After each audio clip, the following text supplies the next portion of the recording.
The U.S. Secretary of State Marco Rubio will be testifying before a Senate Foreign Relations Committee regarding U.S. policy in Venezuela. It comes weeks after the country's president, Nicolas Maduro, was captured by U.S. forces and taken to the United States on charges of drug trafficking, amongst others. For more on this story, we can go across to Fraser Jackson, standing by in Washington. Fraser, what can we get out of this meeting, and will we get more clarity on what the United States plans on doing with Venezuela?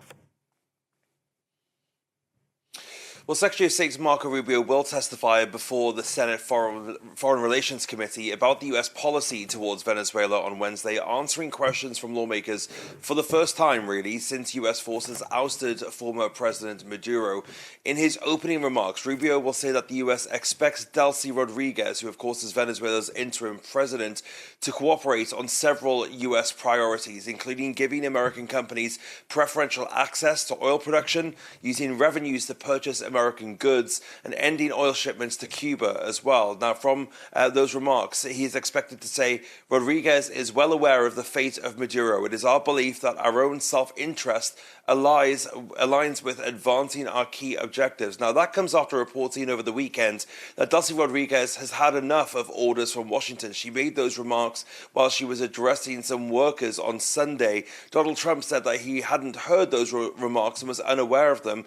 But Rubio will also say that the Trump administration will closely monitor the interim leadership's cooperation with its plan for Venezuela's future. The U.S. is also, in the words of Marco Rubio, prepared to use force to ensure maximum cooperation if other methods fail.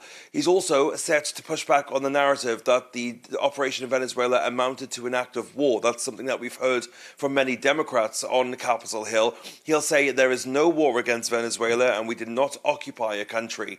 There are no U.S. troops on the ground. This was an operation to aid law enforcement. Interestingly as well, after the hearing, Marco Rubio is going to be meeting with opposition figure Machado at the State Department as well, somebody that many people believe would be one of the key figures in the future of Venezuela. But of course, many believe that she's been hung out to dry by the Trump administration after Donald Trump said that she didn't effectively have the clout to be able to run the country post this operation, which ousted Maduro earlier this month.